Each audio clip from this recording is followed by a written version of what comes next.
Good morning, gentlemen. Welcome to the morning show. Morning. How are you, Joe? Are you just Wonderful. you're I'm just just gonna wonderful. everybody? Joe's grumpy this morning, so we're gonna have to get him in a better mood. But hey, thanks for joining me. We need to thank Elka Suspension for always being there for ATV Talk and helping us put these shows on. They are the leading in suspension technology in the industry. So if you're looking for a better ride for your ATV or UTV, your truck, look up Elka. Your local dealer will be able to support you and take care of you. Antelope Slot Canyon Tours. These are the guys that if you're on vacation in Arizona, you got to come see them because they're going to take your amateur photography to a new level. The canyons change constantly, so make sure you get out there and schedule a tour with Antelope Slot Canyons. Um, so Craig Christie and the Blunt family, these are supporters of ATV Talk. But before we get started, guys, I wanted to go over a little bit of news that's going on in the motorsports industry. ISDE Women's Champions, they USA kicked butt and has won again. I don't know how many that is. I have not done all my history. I will do better in the next time to have a tally on how many they've won, but they're pretty dominant group of ladies that ride motorcycles better than all three of us put together. Also in Phillips Island in MotoGP, the 2023 Ducati that's not supposed to win came from behind and won the race with Marc Marquez aboard, who is probably the greatest motorcycle racer of his time in MotoGP. So I know you two guys aren't super fans of it, but Yeah, I was this gonna is say, was that a Ducati 3 or a Ducati 4? it's a Oh, Ducati. I'm sorry. yeah, Ducati. Yes, a motorcycle, not a Kawasaki mistake. Um, Ouch. yeah, it was a mistake, but we always got to call it as it is. Um, we've had a wonderful run this year in a lot of different racing series, and a lot of different things have come up with some new models popping up. And where I wanted to start with talking today is um, Jeff, you got to go to the intro for the 450 brute force, the Kawasaki.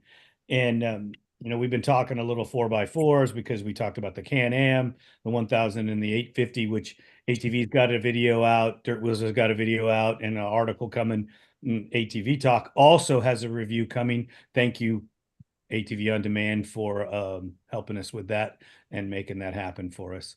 So, um, you know, there's the brute force. Joe had a unique view of this, and I want you to talk about it, Jeff, because I'm not sure where to go with it. He called it an entry level 4x4 because it's a smaller machine. It's a 450. I want you guys to get into that and explain it because that's not something that it's a 450. Shouldn't it be? It's a full size machine, right? No, it's considered mid-size and it's on the lower end of the mid-size. And I agree with him. It is entry level, novice level, but still a lot of fun for veteran riders, advanced riders. I had a blast on this thing. And I went into and well, getting back to what you were just saying, uh, it's a true mid-size machine though. When we talk about entry level, small machines, we're talking about the Brute Force 300, which is only two-wheel drive. Maybe the was it the Recon? That's kind of also a two-wheel drive machine. This is the entry level 4x4 machine. And the big thing about this particular one is while a lot of the other manufacturers like Polaris and Can-Am are actually taking more of a full-size chassis and stuffing a smaller engine in it and calling it mid-size, this is a true mid-size machine in that I think it's 44 inches wide. It weighs about 683 pounds wet, I believe. And it's just a lot less intimidating to the beginner rider, the first person, if they're buying their first ATV. It's not this mammoth machine, but it still packs a lot of capability that you don't see on a lot of the competing machines in the same class.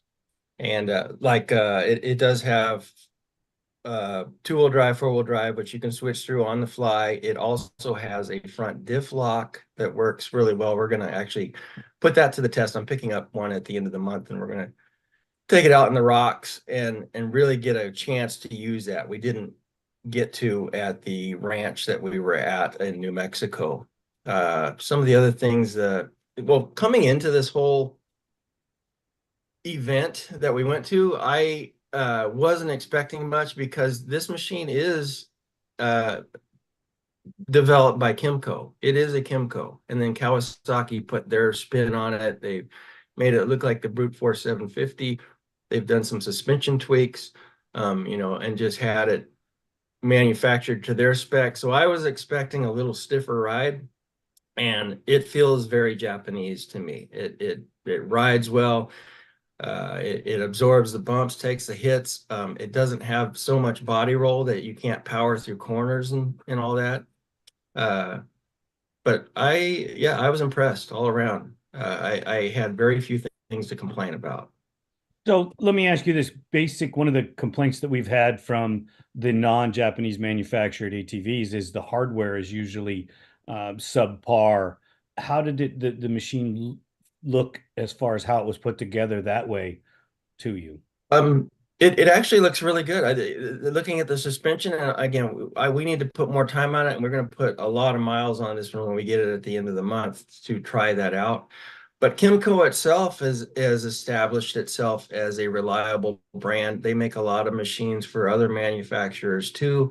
There's some racers have run their bigger 4x4s in the GNCC series. I know some guys raced one in Baja. That was probably 15 years or so ago. That was Thad Josie, who was an ATV rider at the time, was involved with that and was very involved with Kimco. So it has a proven track record already, but I just felt the feel of it. I think I was probably the only editor there that even realized that this is not a machine that's manufactured in Lincoln, Nebraska, like the Brute Force 750 is. In fact, the Brute Force 300 and the KFX 50 and KFX 90 are also Kimco machines. The 750 is the only ATV that Kawasaki currently makes themselves. So I was very surprised. And yeah, this is a machine that I would buy. I would definitely buy it for my wife. I think she would enjoy this, but I had a lot of fun on it. It's easy to throw around on the trails. It turns great. I wish they would come out, and maybe they will in the future, with a limited edition model that has power steering, because the power steering under 5 miles an hour, or the steering under 5 miles an hour, gets a little stiff. You got to muscle it a little bit, but once you get up to speed, it actually turns really well. Okay, well, we'll have to get you to the gym. Yeah. I could use some help. It's going to be that show, guys. It's going to be that. Hey, why we're here. That's awesome. Joe, did you have anything to add to that before we roll on to our next topic? Well, sure. I think that, the word entry level comes with a sort of a stigma or a misunderstanding. And, obviously Jeff and I are lucky, and you are too. I'm sorry, Jeff's not as lucky as us. Well, I haven't ridden it either. You're the luckiest. You've ridden the latest, arguably greatest 1-liter machine on the market, the Outlander 1000. And, it's fast and the suspension is great. The Kawasaki is a $6,000 machine, ish. Jeff, what's the MSRP on that? Ish. If you buy one before the end of the year, it's $66.99 and then $69.99 right after that. So it's right on par with many other machines in this lineup. The only thing the most comparable would be the Yamaha Kodiak 450, which I believe is around $65.99. But right, no diff lock, no power no steering. diff lock. Yeah, you have to step up to the EPS model, which I think is around $7,300 or $7,400. But then you get diff lock and you get EPS. So there's your leading competitor right there. So, Lenny, having ridden, you've ridden other machines, other 4x4s, I'm sure through the years. I know you're more of a sport quad guy, but that Can-Am is awesome. The XTP 1000 at $16,599. Um, as a guy living on well, thank God my wife makes good money. As a guy living on an editor's salary, um, that's a big stretch for me to go buy a $16,599 machine. That being said, a $6,500 machine, you're talking $10,000 less than that Can-Am. And, it's a third of the price, a little more than a third, but it's not too far off, not too far. Is it a third of the fun? No. Is it a third of the capability? No. Like you can still, a lot of these vehicles that are rated to tow huge amounts of weight, at the end of the day, a lot of them you're going to run out of traction before you run out of engine capability. And I know through the years of riding, some of my most fun memories of riding four wheelers were on entry level machines. And by entry level, we don't mean junk, we don't mean cheap, we mean small bore, smaller size, smaller price, but it doesn't Lighter really weight. lighter weight. Yeah, good point. And it's not like, yeah, if all you care about, and these are the guys that we deal with a lot in the comments, it's like, look, if you're some no talent schmuck, and we know you're out there, we see you all the time, and all you care about because you have no capability as a rider is, oh, can I beat my friends in a drag race? Like, who gives a shit? If you want an ATV that's going to win a drag race against all your buddies, don't buy any 4x4. Start out, get $6,000, go buy a Banshee and start building it. Because not much is going to touch that. But when it comes to what you can do, the amount of fun you can have, the longevity of the machine, because I'm not bagging on Can-Am. I think they're making big strides in build quality of their vehicles, and that's great. But when you have a 101 horsepower machine versus, let's just say, I don't know what the number of the brute force is. I'm just going to pull it out, pull something out. A 25 horsepower machine. That's exactly what it is. Okay. A quarter of the horsepower. I'm sorry. It's 32 horsepower. Yeah. Some of the competition is down in the 20s, actually. So it's a third of the horsepower. And what does that mean? Does that mean it's a third of the fun? Absolutely not. But what it does mean is you're not going to hit things as hard.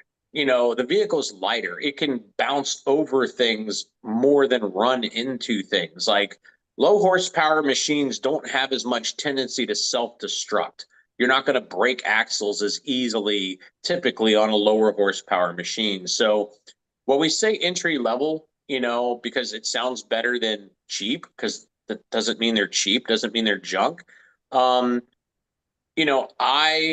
as a guy, like one thing we do here is when we're done out and going test riding four wheelers, sometimes we've got to put the trailer into a tight space to park it. We live in a subdivision, so a lot of times I'll take out a test unit that's a 4x4 if I have one on hand to park the trailer. It's just easy to maneuver with it. You've got a little short ATV hooked up to a long trailer. It's easy to put where you want.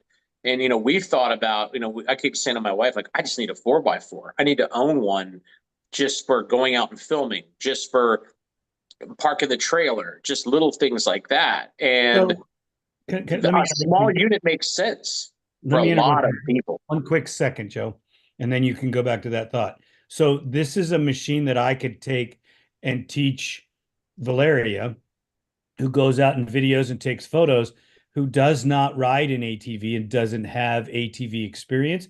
This is what I'm hearing you tell me. Jeff, take it. You wrote it. No, absolutely. Absolutely. Based on what Joe said is where I'm going with that. Not that I'm cutting you off, Jeff, but that's what I heard Joe saying. Yeah, I mean, that's it. one of the most fun ATVs that, and people can laugh. I don't care. You say what you want. I like all of them, but one of the most fun units I've ever ridden is just a little Yamaha Timberwolf from the 90s. It's a little 230, 250 cc machine with a 5-speed transmission and an auto clutch, a two-wheel drive, super light. You know, we it was handed from a grandpa to a grandson, and we were brutal to that thing. We beat the shit out of it. We would jump that thing and double bounce when we landed. Never broke a thing. It was gentle enough for an old man to get on it who was in his 70s, and because it was smaller, it was easier for him to get on. It was easier for him to get on and off of. It was easier for him to maneuver. Takes up less space in the garage. There's so many benefits. Yes, it's easier to learn on because it's less powerful, but at the end of the day, it still will climb a vast majority of the hills that you would ever point that 1,000 up that the average guy would climb. Now, if you're just an insane hill climber that likes to go up stuff that it's either make it or want it, then you got the budget, you might want a huge machine, like a big 1,000, because horsepower. Or if you just want to, like I said, if you just want to drag race or just scare the crap out of yourself. But these little smaller status, smaller size, not status, but smaller size entry level machines, much safer for a beginner to learn on than a 1,000. My buddies at Dirt Tracks, I agree with what he said to a point. Like Luke Lester was saying, the new Outlander 1000 is more gentle. I'd let my wife jump on it and ride it. Okay, I wouldn't necessarily want to put a testosterone enraged 16-year-old on it and tell him to go ride it, because no fear, no common sense. These small vehicles are easy to learn on. They're a lot more gentle, but yet they'll still climb just about anything. They'll still plow snow if that's what you want to do. Most of the capability is there. It's just a much lower cost of entry point and a smaller size. And then the last thing I'll say about this is, Yamaha tried for about 2 years to just write off all their mid-size. And, it's like Jeff said, they're mid-size because there are some smaller two-wheel drive utilities like Recon, like Brute Force 300. But as 4x4s go, they're small. I know that, my buddy Aaron Meyer was a former professional ATV racer at one point. He did some pro class racing, won a lot of national championships. He likes riding these compact 4x4 machines more than the big ones because it's like an ATV. It's not like a ride-on side-by-side. Like, your body weight has a lot more impact. You have a lot more control over a smaller size machine. So great to learn on, very capable, very versatile, typically durable. There's lots of reasons to look past the big bikes and look at these bikes. Well, yeah, I just want to touch on utility function a little bit, since Joe went there too. It'll tow 1,050 pounds. It has a 2-inch receiver, so you can share the hitch off your truck on it. And the front rack is capable of 75 pounds, 150 pounds on the rear. So for actually pretty heavy ranch chores and all that, this machine is very capable of all of that. And then on the recreational side, for riders like us who have been riding forever, it's a lot of fun on the trails to be able, you can master this much power. So being able to, take full advantage of everything that's there, which you're not going to be able to do with a Can-Am 1000R at 101 horsepower. There's so much there that can get out of control. Whereas this machine, it's just because it's so lightweight, it's more compact, it has a little shorter wheelbase. It's so fun to throw around out on the trails, through the corners. And I would not hesitate to take this machine, because it has a diff lock. I wouldn't hesitate to take it on Hell's Revenge or the Poison Spider Mesa Trail at Moab. It has a tremendous amount of capability for its size. Let me throw one more at you. I'm talking to my buddy Ryan Snyder the other day. He owns Planet Side by Side. They're a big aftermarket retailer, sell a ton of tires, accessories, this, that, and the other. He is a closet ATV fan, always has been, even though his business primarily caters to side by sides at this point. But the guy, I haven't talked to him in 6 months. We spoke the other day, and I'm like, how many machines have you bought and sold since I last talked to you? And he sold his Outlander 850 and repurchased from the guy he sold it to his old Can-Am Outlander 570, which was the Outlander 500L. That machine was a mid-size, size machine, small, compact as 4x4s go. And he had to let the big machine go. And these big machines just keep getting bigger. I mean, a 55-inch wide Sportsman and Scrambler S. We just gained a 2.5-inch wheelbase on the Outlander 1000, which was already a monster. The wheelbase is now kind of in line, maybe a smidge longer than a Sportsman 1000. But his problem with it, and the reason he ditched that 850, which he really liked, and went back to that 570, which he really liked, was because he likes to put the motorhome on the back of the truck, and or I'm sorry, the camper trailer, whatever. He wants to put a camper trailer on the back of his truck, and go camping. Well, if you don't have an 8-foot bed on your truck, if you don't have some old school giant bed, which look at how many trucks there on parking lots now have like little 6-foot beds and less, where it's like, it's not even a truck, it's like an open trunk on the back of a car. If you can't put in some trucks, unless you have a huge bed, you can't put a big full-size 1000 in it and close the tailgate. Well, if you want to put a camper on the back of your truck, that's a problem. So it's just one more, feather in the cap of these mid-size entry-level 4x4s, where it's like, it'll easily go in the back of most pickups. You could close the tailgate. You can still put the camper on the back. There's a lot more you can do with them than you cannot. Yeah, and on top of that, I will say, just after our testing, which we didn't put a ton of miles on these things, but at the end of the day, we did not gas up and we were still on full. This little 450 EFI engine goes a long way on I think it's almost 5 gallons of gas, 4.9 gallons. So there's another benefit. You can ride all day without having to worry about running out of fuel. Don't tell people that, because they're not going to check, and they're going to go ride all and they get themselves stranded out in the desert. But that's great for the entry level people. And I'm looking for a machine that I can get, so when we do local things for Valeria, where she can go out and A, get some experience riding the machine, and B, go out and take different location photos and feel more comfortable. So this is something that it's great intel for me, so that I can get her out there, so that she wants to learn. And we always need more ATV enthusiasts and riders. So that's awesome. I wanted to transition into something else before we get to our main topic. Something that's been on my mind a lot, and privately, I've spoken to both of you guys about this, but I'm going to bring it out into the public, and we're going to talk about it. But let's congratulate Honda on their 40 years in North Carolina. That just happened as well. And we'll move on to this discussion that I want to open right now. So, have they been there 40 years? Was it 40 years? Yes, it Wow. was. It happened. That's great that they've been building ATVs in North Carolina for 40 years. So yeah, I am an amateur. I should have known this. Let Jeff go first on this one. I need 30 seconds. I've drank 2 gallons of coffee this morning. Give me 30 seconds. I'll be right back. All right. What I'm going to do is I'm going to set up our next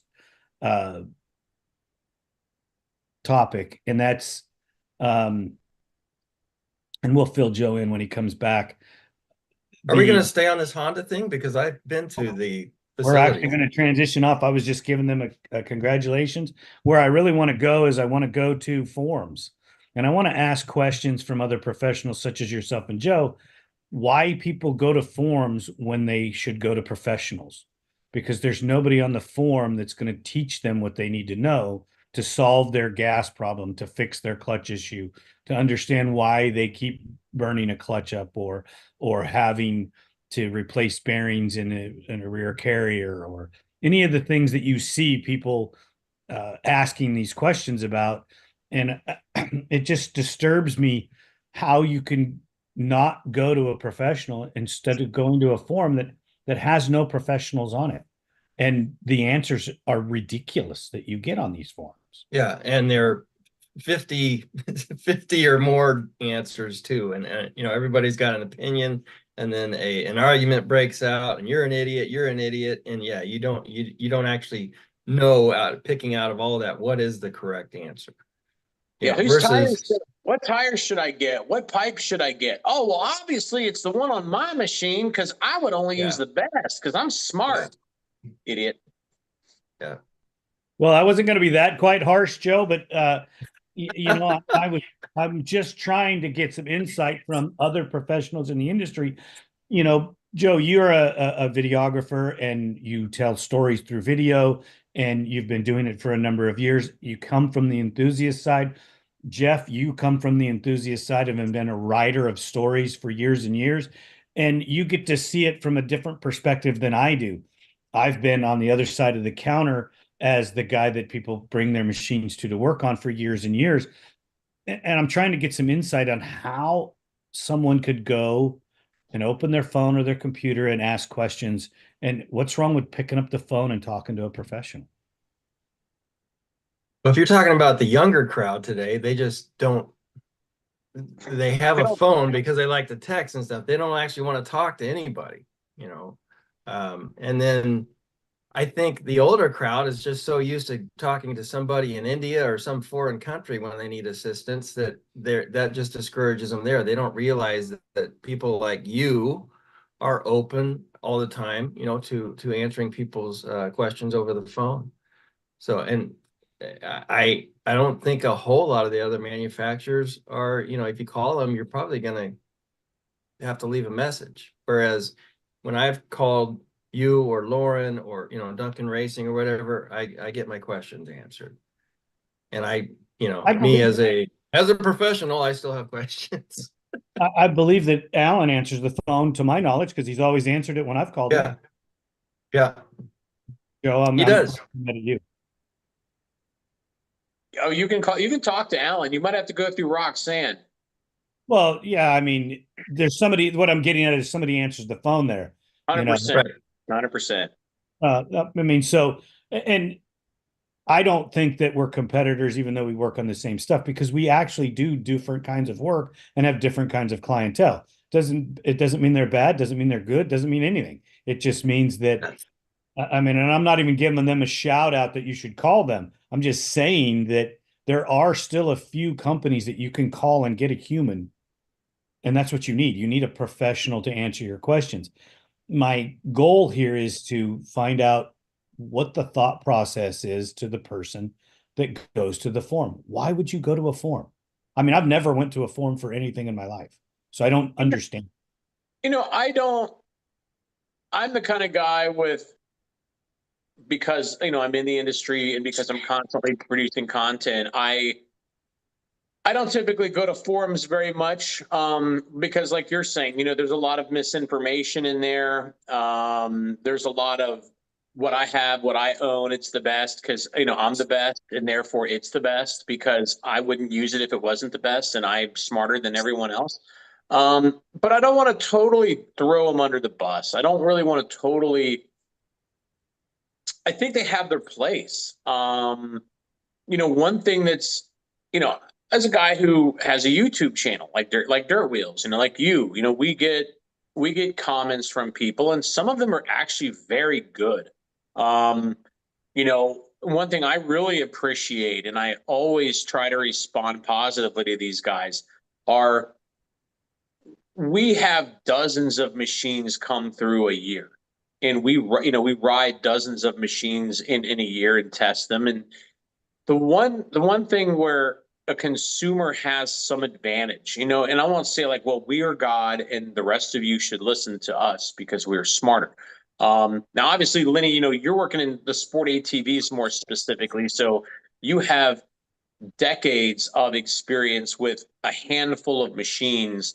Um, I value an educated viewer, and you can see the educated ones from the idiots a mile away. Because, you know, a perfect example I'll use it a ton is, you know, we'll have guys that'll come in, we'll test a side by side or an ATV with a CVT, and you get some Billy Johnny in there who's like, man, Polaris is junk because, you know, I just keep breaking belts. Okay, buddy. Well, when you're rock crawling or you're below 15 miles an hour for any period of time, do you put it in low range? Well, no, I shouldn't have to. It's a 1,000. It's like, okay, oh God, I'm going to stop. I'm not going to cuss. You're a moron. I don't care how much money you have. You're not smarter than the engineer who built the damn car. Okay. Low range is there for a reason. Okay. Because if you go below 15 miles an hour on most CVTs for a prolonged period of time, you're just slipping the belt. And I don't care how smart you think you are living in your trailer with the roof falling down that you've got the side by side parked under. You're not that smart and you really don't add much to the conversation. You're the problem. But then we have viewers that come in that are like, you know, I've owned this machine for 2 years. Maybe they give it a flawless track record, or maybe they're like, I had a couple of problems. This is what I did to resolve them. There are a lot of people, okay, there are some people in forums, and YouTube comments are kind of like a forum. It's a conversation where there are people who do have good input that I feel add value to the conversation, because it's hard for me and Jeff and guys in our industry to take a new machine out and put 2,000 miles on it over a 2 year period. So, Well, especially today, you can't get them that long. right. So it's valuable to me. It's valuable, I feel, to the rest of our viewers when you have a based individual who's not ego over fact, who gives you a synopsis of their experience with the machine, where you can tell by their writing and the words that they're choosing and what they're saying that it's a well thought out comment that is sharing real world experience. And I think that's a benefit.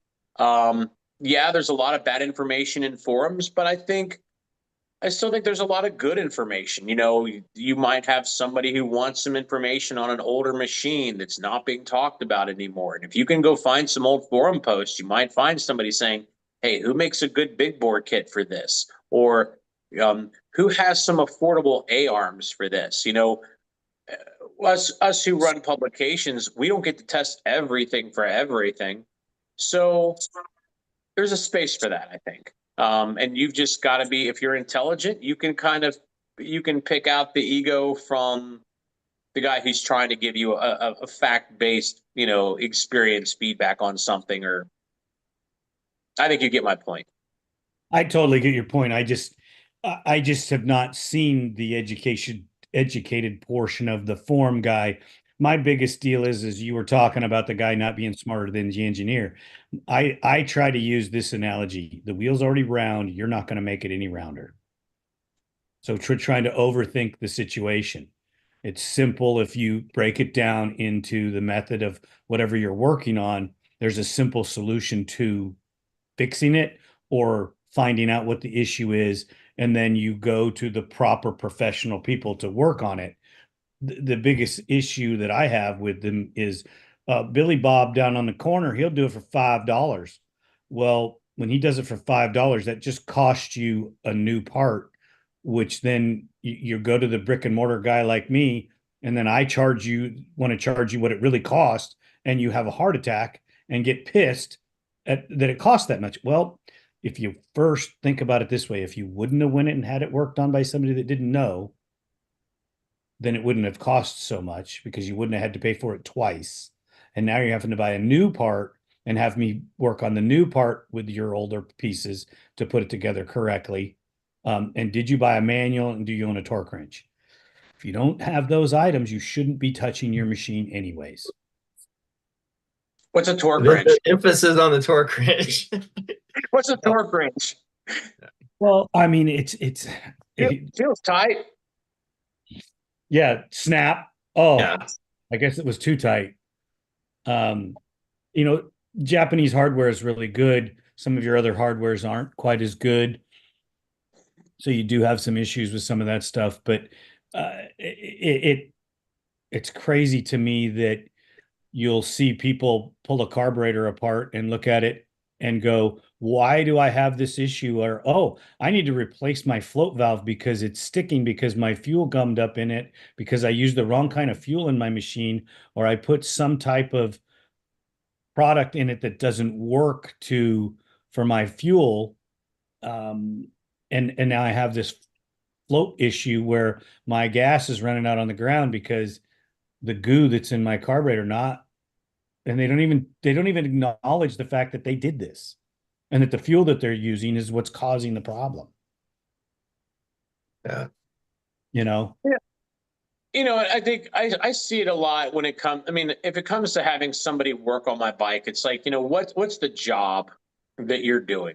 You know, if you're changing tires for me, if you got a tire machine and you're putting tires on cars and you're not destroying aftermarket rims, I probably don't need to take that to the shop and pay that premium wage to get it done. I laugh when I hear these guys, and I know a lot of them, and there's probably somebody's going to hear this that's going to feel like I'm talking about them, and I probably am. I love these guys that are like, these are the best, where they're like, oh, yeah, I got a buddy down the street who ports motors and blah, blah, blah, blah, blah, blah, blah. It's like, who's your buddy? Yeah, Oh, exactly. he's just some local guy that ports motors. It's like, you let some no-name guy with no reputation to destroy port your motor? No, I want the guy to port my motor that if he destroys if it's shitty, he's got a reputation on the line. You know, and I'll pay more for that because, you know, I know if I call Duncan Racing to get a motor ported, the work's not going to suck because number one, you guys have been there for decades.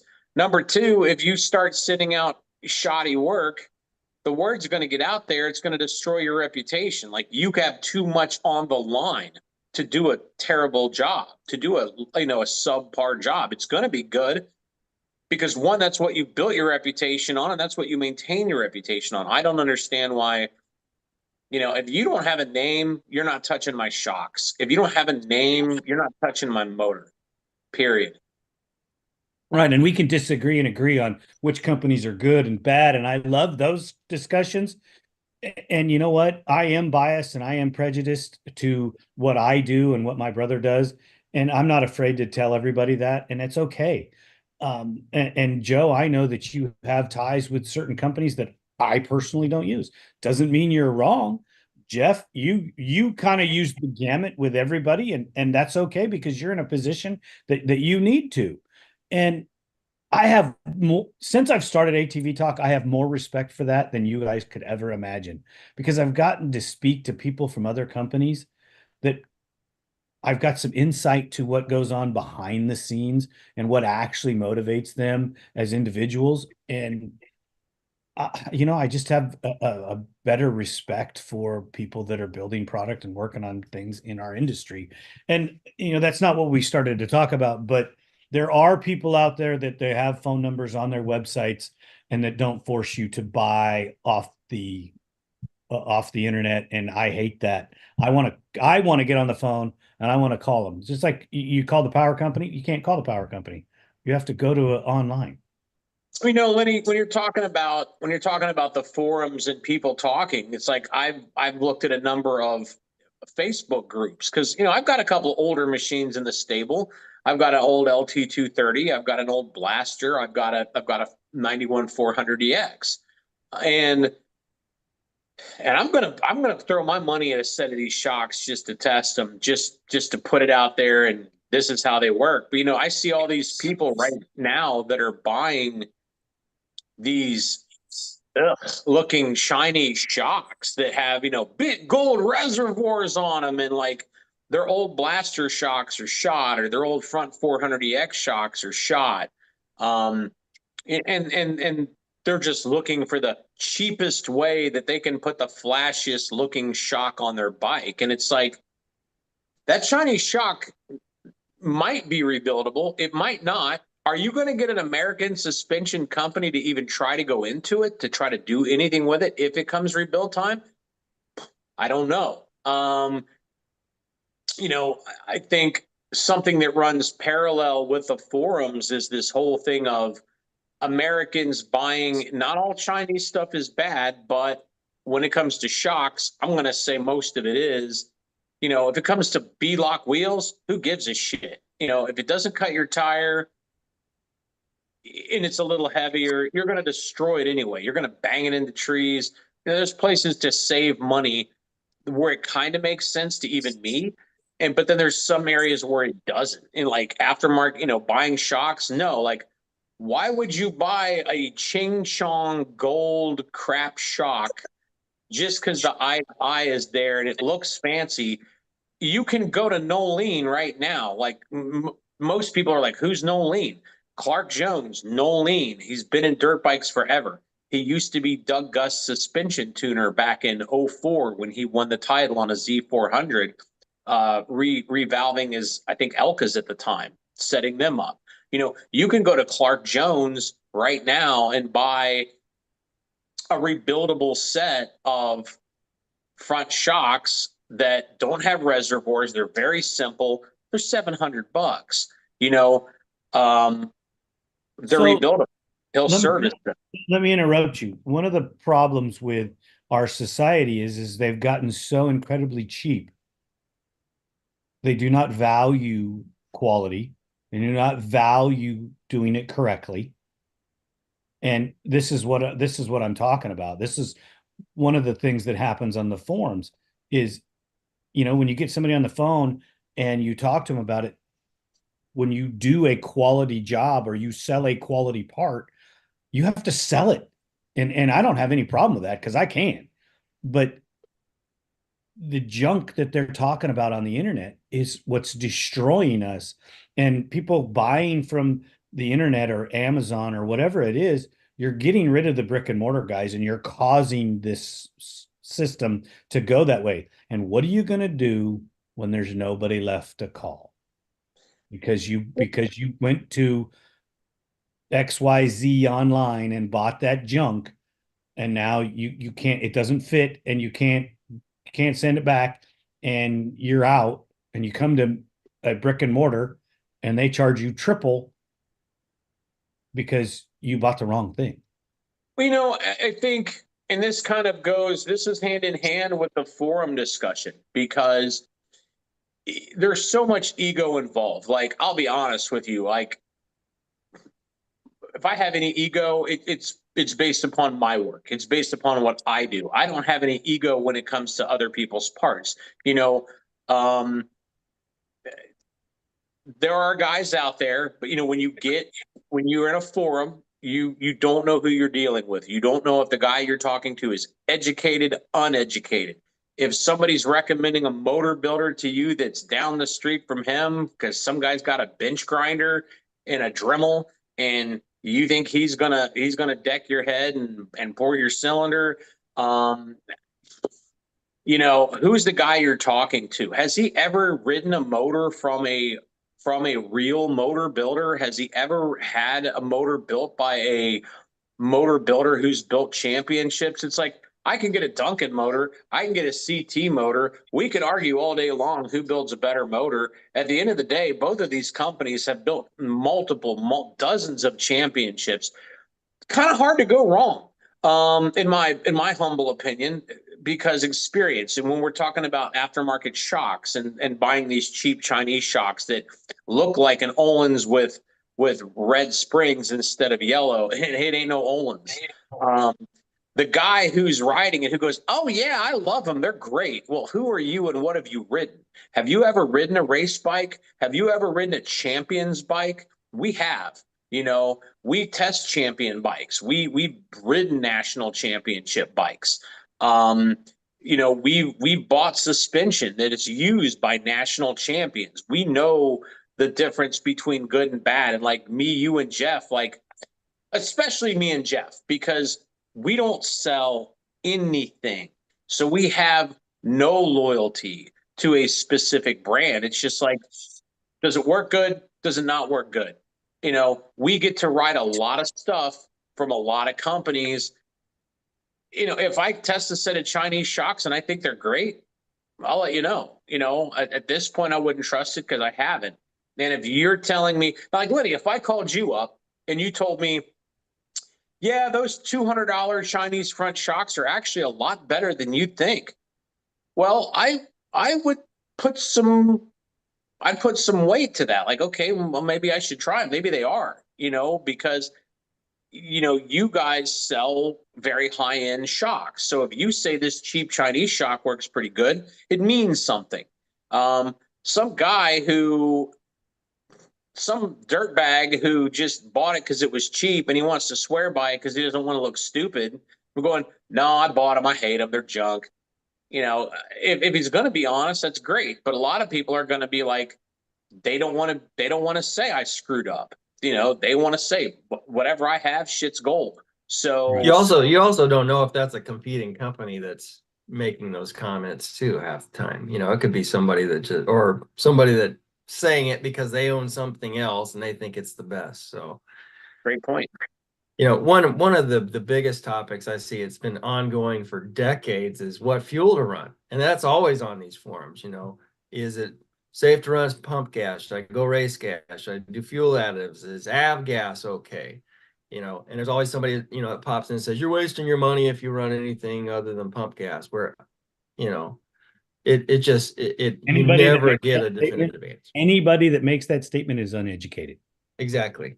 Do not run, especially if you live in like LA, California, a big city where I'm at, Phoenix, where they put all the garbage. Well, it's in every, okay, here's the thing. Gas across the country is the same. It's all horrible. It's all highly corrosive to brass and aluminum. And if you don't believe me, go do the testing yourself. I deal with this every day, but I don't want to get off on a gas tech conversation. But yes, I understand that. I do want to transition though. I love the conversation. I want to come back and address this on another show, and we'll have more topics because we can spend more time with it. But what I want to do now is I want to talk a little bit about, if it's okay with you, Joe. You have a video coming out, and it's a historical video that is, I think, going to really change people's view of a specific model machine that's out on the market. And I don't think that we have enough history in our industry. One of the reasons ATV-TALK started was because nobody was telling the story, and the stories they were telling were generally not from the mouth of the individuals that was there. It was hearsay. And Joe, you're producing something that I think is going to be incredible.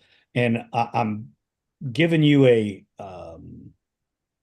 preview before you get it out there on your video. If I hope that this is okay. Okay, it's fine. And Jeff, I know you've seen part of it. And we were all there when this machine came out. And history is so important, and make sure that you tell the story correctly. And I think that Joe did this in his video. I just wanted to talk a little bit about it. And Jeff, I'm going to start with you because you have a different view of the era and the time than I do, and that Joe does. So what did you think of that video that you got to watch, the preview?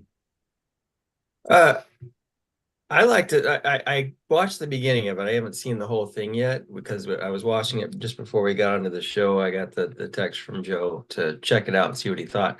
But the way all of the guys that he's interviewing, Steve Nessel, Travis Hollins, Patrick Biolsi, they were all there when we Jeff, got to. can I pause you for just 1 second, just so Yeah, we let people know, because they don't even know what we're talking about. Basically, and then I'll throw it back to you guys.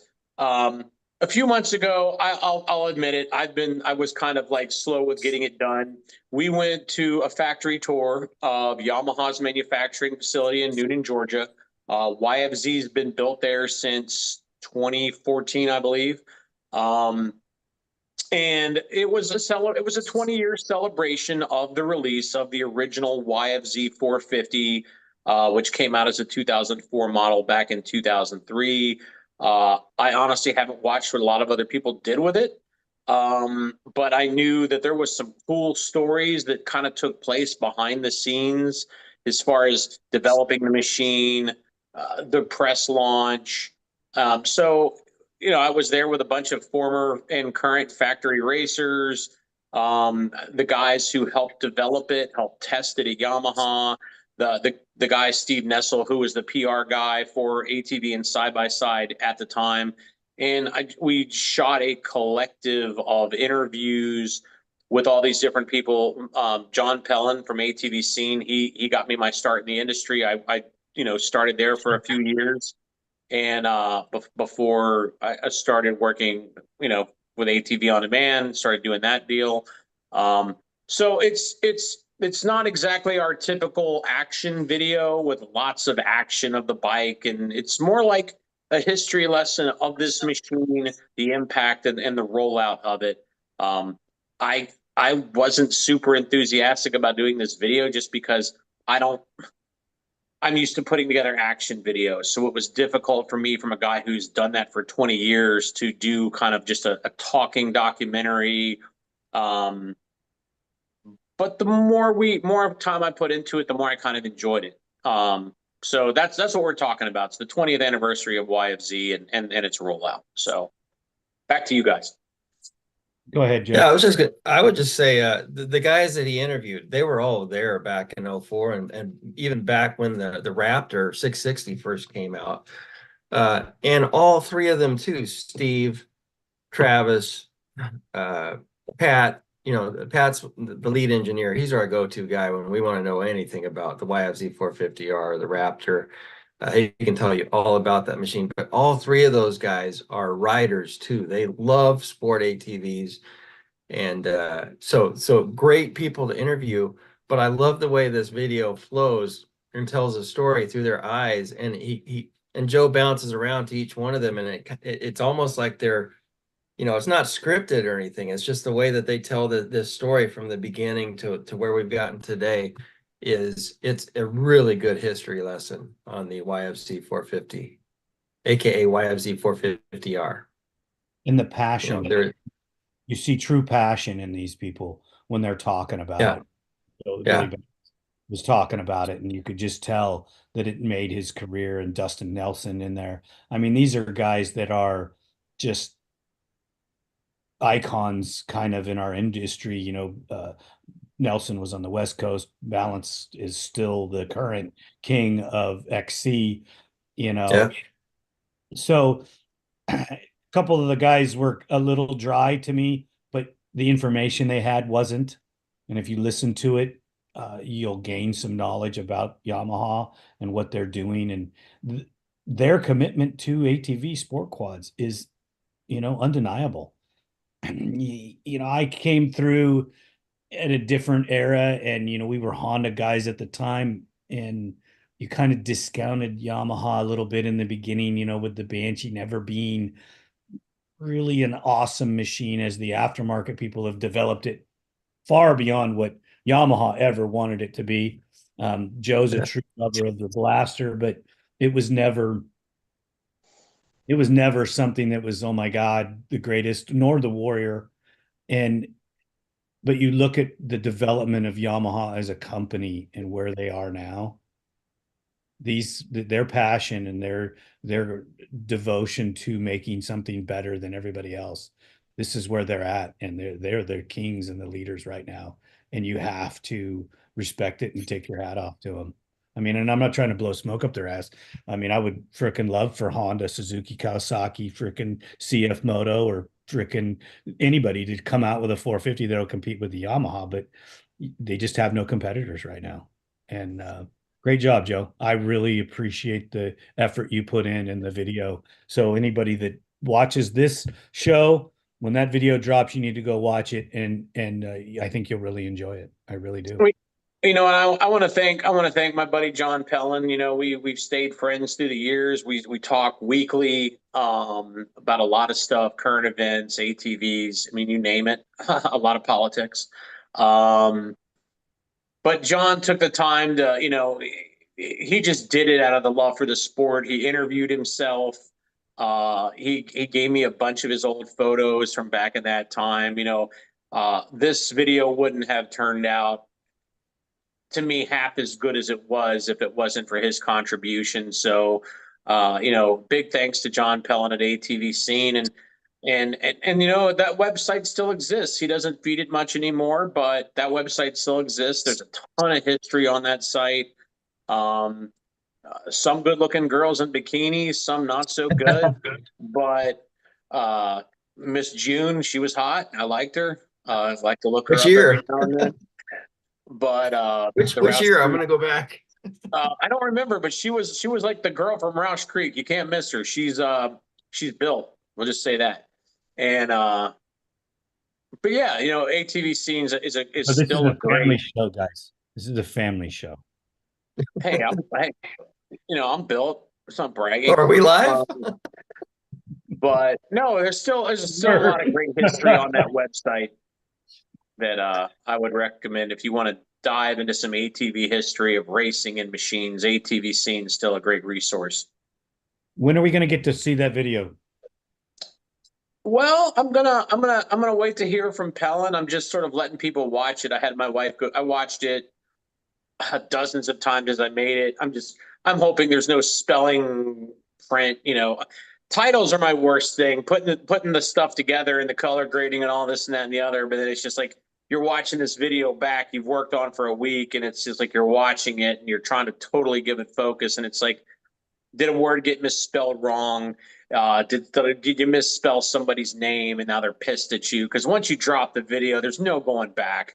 There's no, you know, I called Jeff the other day because he's print mag guys, and we had some dispute about, you know, like, is the new Outlander chassis really new, or is it, you know, from the Outlander 500, 700? Jeff's back in there changing his story and then changing it back, and then it's like, you bastard, you know, you can't do that in video. Once it drops, you're stuck. So I just want to get a few more eyes on it and let it rip. Probably tomorrow night, I hope. That's awesome. So I hope everybody will watch it. Jeff, what do you guys got coming down the pike at Dirt Wheels? The third part of our YFZ 450R build, which you participated in. It's mostly all about suspension. This month I'm headed to Kanab, Utah, the first part of the week of Halloween, to drive the new KRX Blackout Edition. We're going to hit the coral pink sand dunes and some trails and stuff at night to try out the lights on that. And then later in the week, I and our associate editor are going to head to Camp Razor to see a new machine that's going to be unveiled later this month. And then I think we're going to get some dune time in too. Try some test some ATVs out there in the sand dunes, get some extra photos. It's a very busy time. This is that time of the year where things pick up. The 2025s are coming in. We have a tremendous amount of ATVs and UTVs coming in for testing over the next couple of months. And we're going to get back to some shootouts, hopefully, if we can get the manufacturers to work with us on dates and stuff. It's a lot harder than it was 20 years ago. Yeah, Polaris is ducking that Can-Am, aren't they? I think they are. We want to do a shootout, and I didn't say this to them, but we're trying to get a Sportsman 1000 to compare with the 1000R Can-Am Outlander, and we haven't been told no, but they don't have that machine in their fleet, and I do have to wonder if that's the exact reason why. Other than they haven't really changed much of anything on the Sportsman 1000, so we'll see. Well, that's awesome. We're going to be releasing an on the road video, and also we'll be releasing our Outlander 850 and 1000 video as well that Joe helped us with. And you know, good thank you to ATV On Demand for setting us up with going to check out the Can-Am deal. That was pretty awesome. Other than that, next weekend is the last round of the GNCC series at Ironman. It's going to be pretty awesome.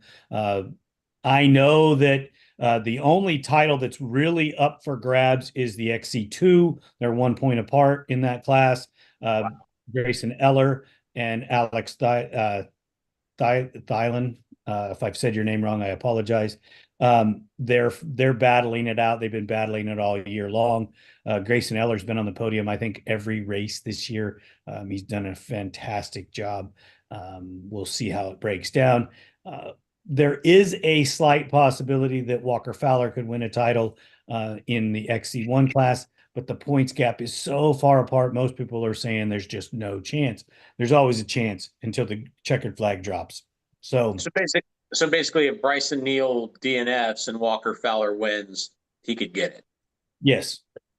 Bryson Neal would have to drop out, I believe, on lap 1 and not cross the finish line for that to happen. But you know, they have a great package there with the Phoenix team.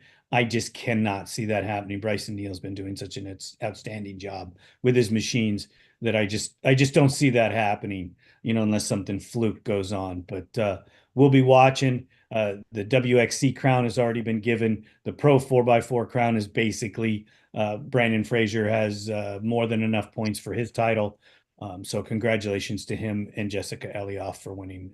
And I believe the final round for Works was this weekend too. I have no input on that. I have no. I do. I heard some things. The track on Friday was very rough, and even in the practice, I guess people are trying to hit it at full speed. There was a lot of potholes and stuff. You know, that track goes to hell very quickly. I heard even during practice there was quite a few get-offs, and maybe a couple of broken bones and stuff. So it's going to be brutal today, I would imagine. You know, with Bill Barron being injured, I would probably put this into Braxton Gross's deal to win. I don't know who else is going to be there with Max Lindquist and Wesley Wolf being at the last round, and you know, Lindquist getting second.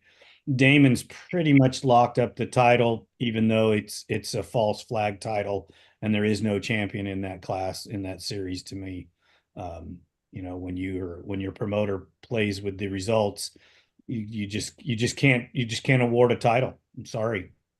You know, the guy that's rightfully so to get it has now got a broken collarbone and is out of the points. So, but Braxton Gross is still fighting hard. If he wins the last one, maybe you could just call him the people's champion or whatever. I don't know. Yeah, I'm the only one that's outspoken about it because I'm the only one that really has So how, other than Bo Barron, how is Braxton Gross and in any way affected by any of this in comparison to Travis Damon, who I'm guessing is the points leader and is going to have the number 1 plate? I mean, Braxton Gross.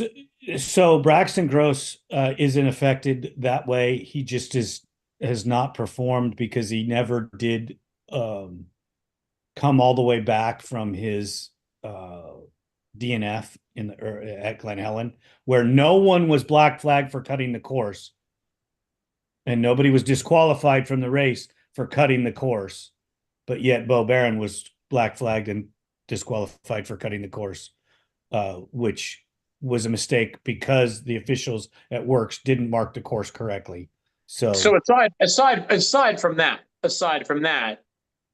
Travis Damon's #1 title run against Braxton Gross is 100% legit. yes.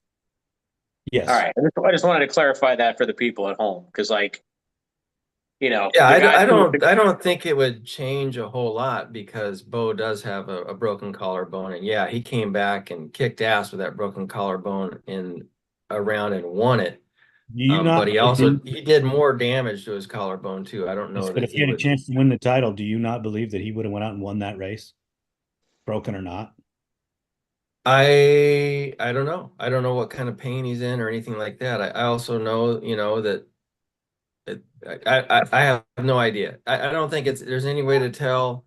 And despite what happened, I don't blame. That's not Travis Damon's fault. He had no say in how that got called. I do think that I wasn't there, but I do think that they should have called that differently. If anything, it should have been a time penalty, rather than a black flag. But I wasn't there. I've heard a lot of stories from racers that were there in the meeting, and that what happened, that they explained that before the race, that, this is the way the course is going to go. And I also understand as a racer that you get caught up in adrenaline and everything else, and you can make mistakes. And I also understand that there was a course marking that was knocked down that kind of threw, Bo is not a cheater by any means. And yeah, it's unfortunate, and I think it was handled wrong, but I don't think that's no, it's not in any way. We can't take anything away from Travis on that point. And even if it hadn't happened, maybe Travis would still be on top. He's a good rider. He's really picked up his speed.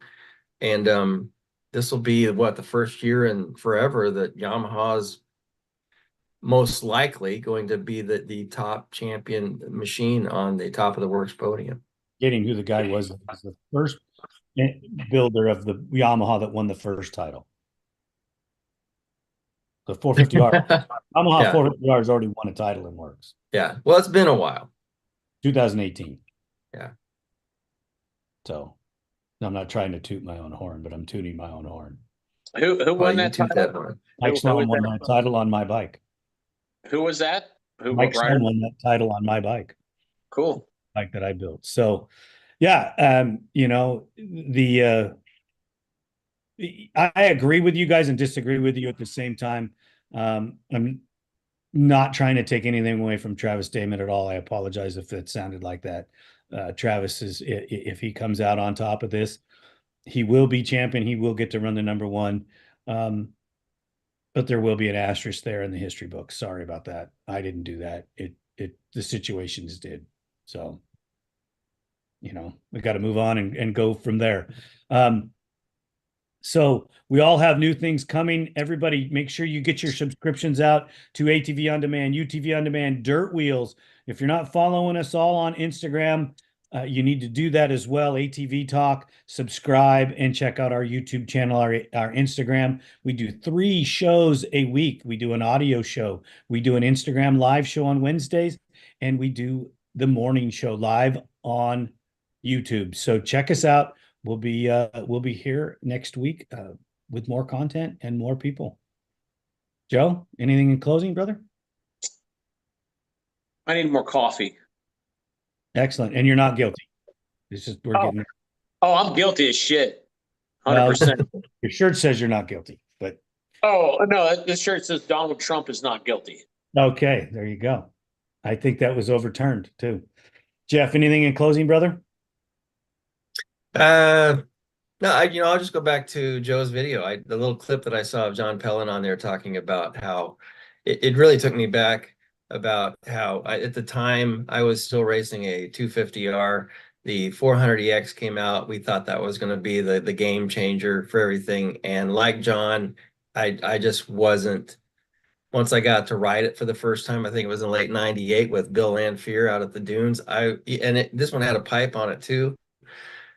I stayed on my 250R for 4 more years. It was that YFZ 450 that finally got me to give up my old beat up 250R that I had welded that frame up so many times, and the motor had been gone through so many times. It was nice to get on something new, but that was the machine that did it. and it's great to celebrate 20 years of the YFZ 450.